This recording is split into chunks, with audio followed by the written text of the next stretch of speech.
Вы смотрите Коми Инкогнито, и это вторая серия нашего дайджеста по знакомым и не очень селам и деревням нашей необъятной республики.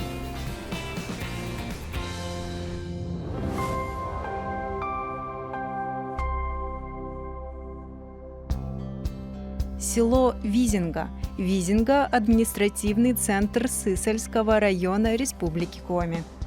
Первое письменное упоминание о селе появилось в 1585 году. По мнению лингвиста Адольфа Ивановича Туркина, название села происходит от коми «вищ», «ищ» – металл и «ин» – место. Таким образом, Визин – место, где имеется металл. В окрестностях Визинги в XVIII-XIX веках добывали железную руду для Нюфчемского чугунолитейного завода. Интересно, что в 1725 году из Санкт-Петербурга через Визингу проехала первая Камчатская экспедиция, возглавляемая капитаном первого ранга Витусом Берингом. В конце XIX – начале XX века была образована почта, училище, больница. Был даже детский приют. В советское время в районе села была построена первая в Коми ГЭС. С 1950-х годов начала увеличиваться численность населения. Помимо бюджетных учреждений, где работают сельчане, главное направление – деревообработка. Республика Коми – это леса, много леса. Сысольский леспромхоз существует с советского времени.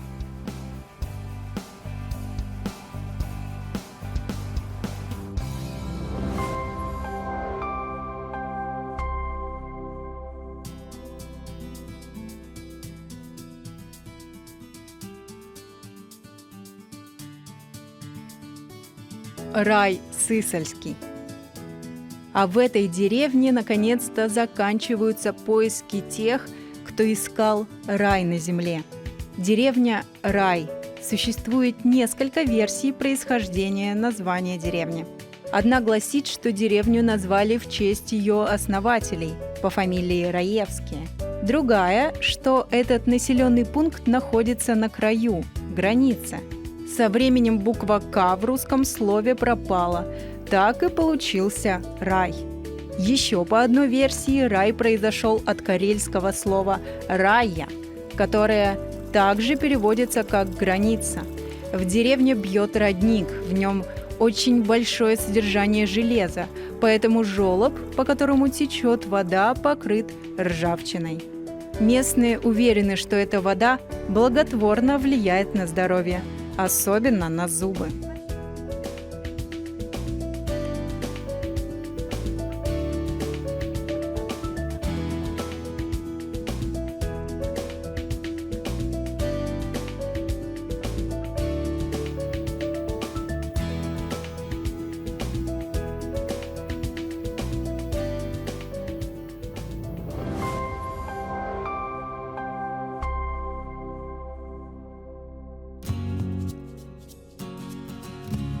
Село Помоздино, Усть-Кулом.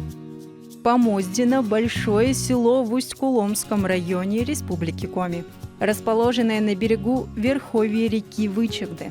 С 1949 по 1963 год это село было центром Помоздинского района Коми АССР. Свое название Помоздино получило от реки Помыс, по Коми – запруженная река. Существует версия, что название реки произошло от русского слова «помощь». Якобы так в старину ее называли новгородцы. В декабре 1919 года в ходе гражданской войны на берегу Вычегды была расстреляна красная разведчица Домна Каликова. В Помоздино в честь Домны установлено два памятника. Первый недалеко от места ее гибели, второй, по рассказам местных, на месте, где стояла банька, в которой обмывали тело коми-героини. В 1964 году в 2 километрах от Помоздина школьник нашел интересный камень, показал учителю, тот отправил его в Москву. Артефакт оказался редким метеоритом. Учителю и школьнику выписали премии по 50 рублей.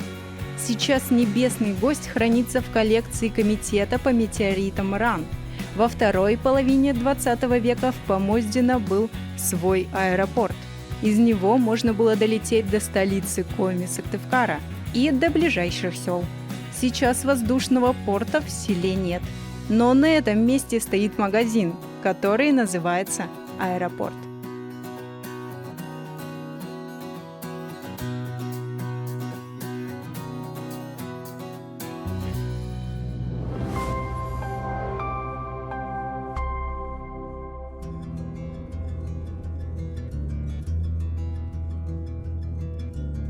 Село Маджа, Карткирос.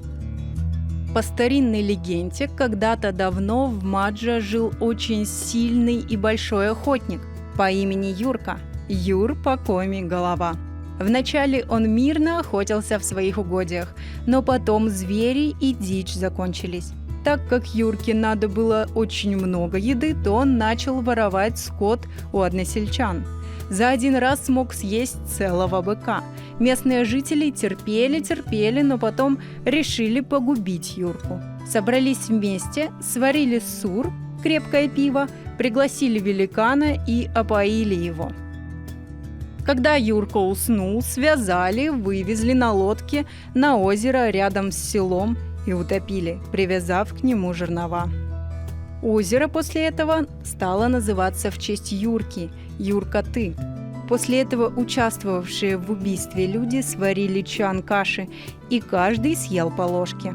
Не все жители Маджи хотели есть кашу, но остальные их заставили. Так односельчане разделили вину между всеми. После этого их начали называть кашеедами. Сегодня говорят, что в этом озере водится громадная щука, которую никто не может поймать. Возможно, дух Юрки в нее переместился.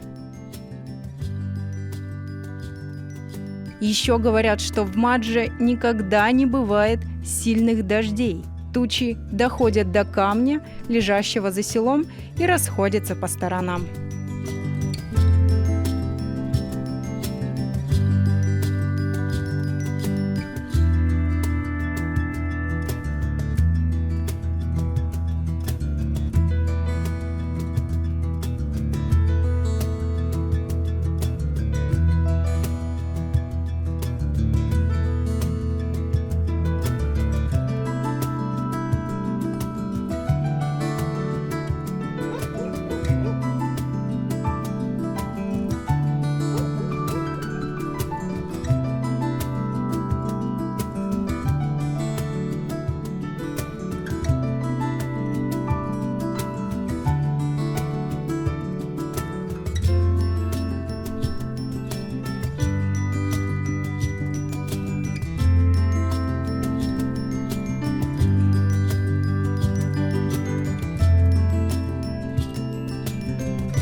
Село Нившера, Карткиросский район.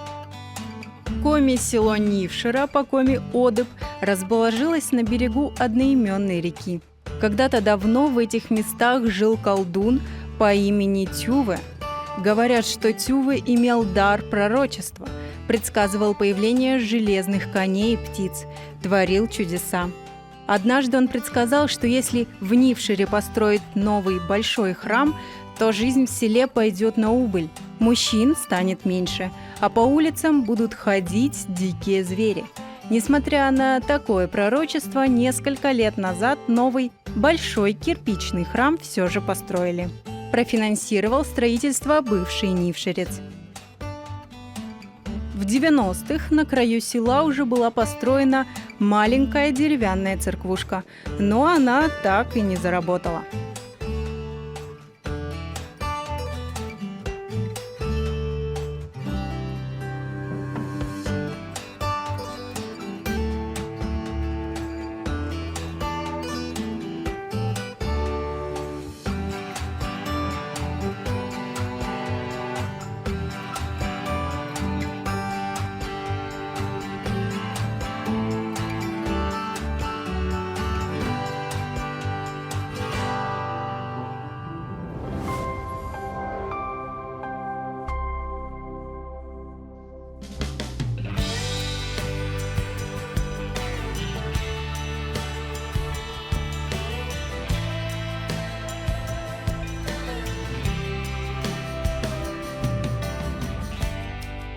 поселок Нювчум, Сыктывдин.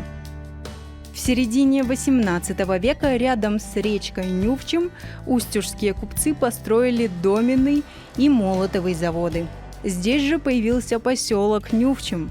Для нужд завода на реке построили плотину. Основным продуктом производства были изделия из чугуна.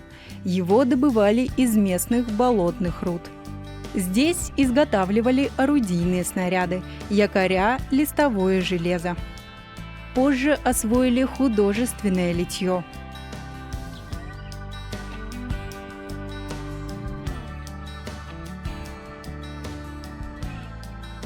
В 1896 году продукция Нювчумского завода завоевала серебряную медаль на Всероссийской промышленной и художественной выставке в Нижнем Новгороде. После революции завод национализировали. Просуществовал Нювчумский чугунолитейный завод до 1995 года. В настоящее время осталось от него только полуразрушенное кирпичное здание, а в Нювчумском пруду сегодня разводят форель.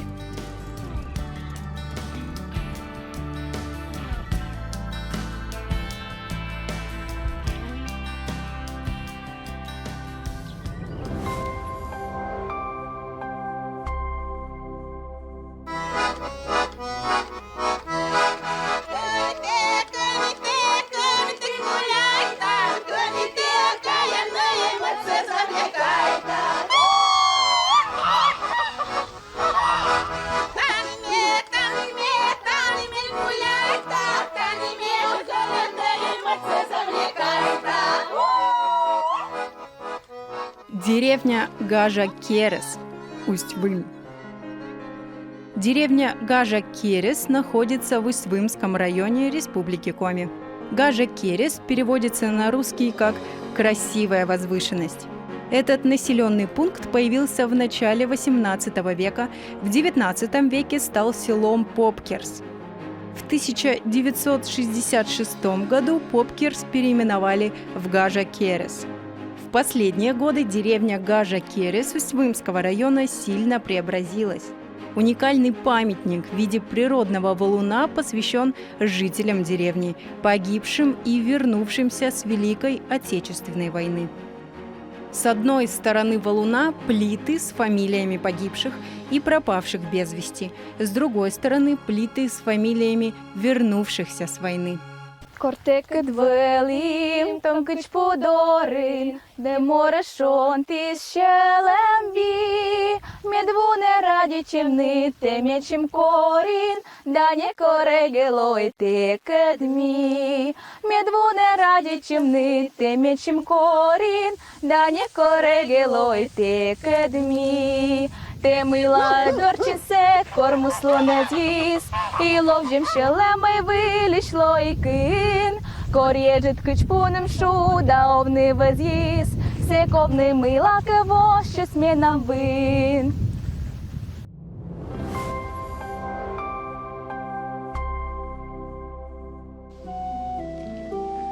Симукова, Усть-Вым.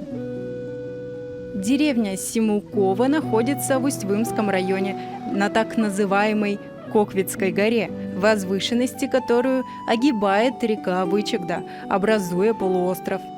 Местные жители рассказывают, что в лесу за деревней когда-то обитал древний народ Чудь, который, спасаясь от христианства, не принял новой веры и похоронил себя на Коквицкой земле. На полянах и в лесах, где целый народ нашел свое последнее пристанище, говорят охотники, иногда можно услышать крики и стоны. Это души Чуди. По легенде, находиться в этих местах опасно. Чудь может забрать заблудившегося человека под землю. Некоторые симуковцы до сих пор пытаются найти драгоценности и золото, сокрытые этим древним народом.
Туис-Керес, Усть-Вымь. Туис-Керес – деревня в Усть-Вымском районе Республики Коми.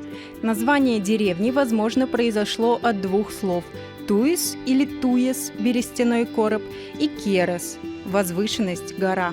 Здесь распространена фамилия Туисов. Вероятно, что Туис – прозвище одного из основателя деревни. Туис-Керес находится над Коквитской горе. Гора получила свое название от другой деревни – Коквицы, тоже находящихся в этих местах.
В местном музее сохранился последний экземпляр глобуса с названиями на коми-алфавите, созданный лингвистом Василием Молодцовым.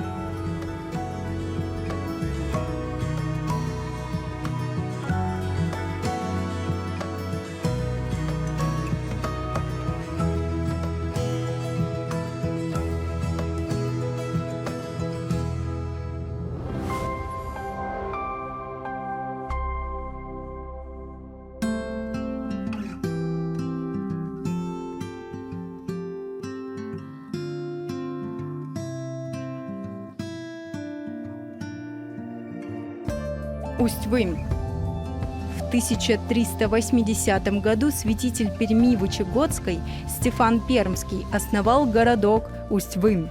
По легенде, он срубил прокудливую березу, дерево, которому поклонялись пермяне-язычники. Долго Стефан рубил березу, из нее лилась смрадная кровь, ползли гады. На месте, где стояло дерево, он обосновал храм. А еще была схватка с местным языческим вождем Памом Сотником, так называемая Ордалия – испытание огнем и водой. Сотник проиграл и ушел за Урал, в Сибирь. Ученые считают, что именно Стефану Пермскому, который сам был из пермян, Коми удалось сохранить свой язык. Финно-угорские племена, проживавшие на территории нынешней Архангельской области, потеряли свою идентичность, растворились среди славян, пришедших с юга.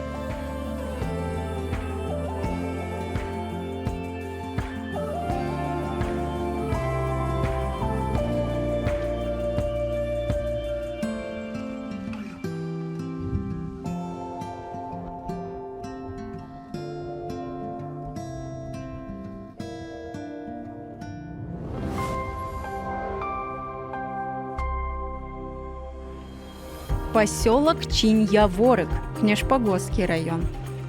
Чинь-Яворек стоит рядом с маленькой одноименной речкой. В переводе с коми река, богатая семгой. Длина речки всего 85 километров. В поселке находится железнодорожная станция. Здесь же ответвляется железнодорожная линия, принадлежащая алюминиевой компании, ведущая к бокситовому месторождению.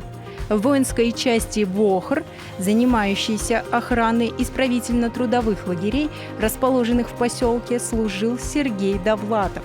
Впечатления от службы описаны им в книге «Зона».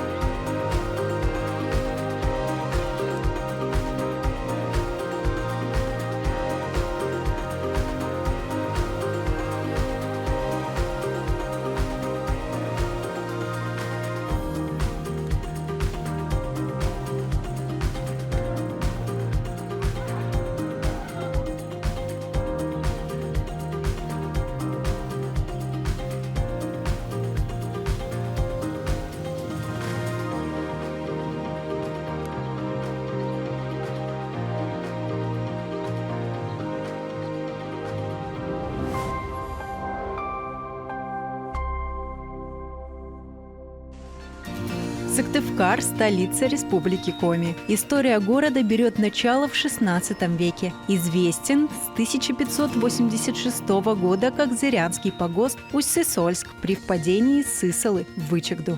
В 1780 году именным указом Екатерины II село Усть-Сысола преобразовано в город Усть-Сысольск, ставший центром Усть-Сысольского уезда Великоустюжской области Вологодского наместничества. В феврале 1814 года в Усть-Сысольск прислали 100 французских военнослужащих, попавших в плен во время войны с Наполеоном. Пленных, среди которых было немало больных, разместили на северной окраине Усть-Сысольска, за старым рвом в казарме. Там же имелся лазарет. Горожане отнеслись к пленным доброжелательно. Французы научились изъясняться по-русски, бывали в гостях у местных жителей, учили их французскому языку, отмечали праздники, а некоторые даже освоили игру на балалайке. По окончании военных действий и заключения мирного договора военнопленные вернулись во Францию, а за местностью, где находился их лагерь, закрепилось название «Париж». В 1930 году Усть-Сысольск переименован в Сыктывкар. Сыктывкар считается одним из самых зеленых городов России. Растительностью покрыто более 70% всей территории города. Но больше всего отдыхающих и туристов привлекает Стефановская площадь, являющаяся центром Сыктывкара. Размеры и формы этого места еще были утверждены Екатериной II в 1783 году. Изначально это место, представляющее неповторимый архитектурный ансамбль, было названо в честь Стефановского собора.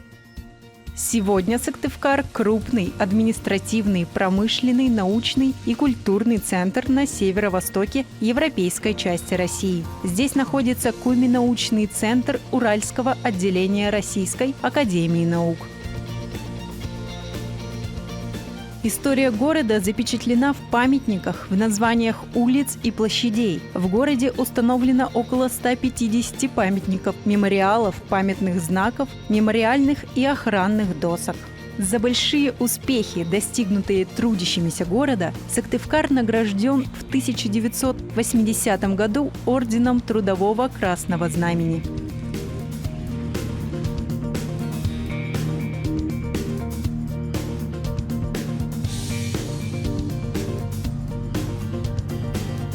На сегодня у нас все. Мы рассказали лишь о некоторых населенных пунктах нашей республики. Эти селения не лучше и не хуже остальных, но все они одинаково богаты своей уникальной историей.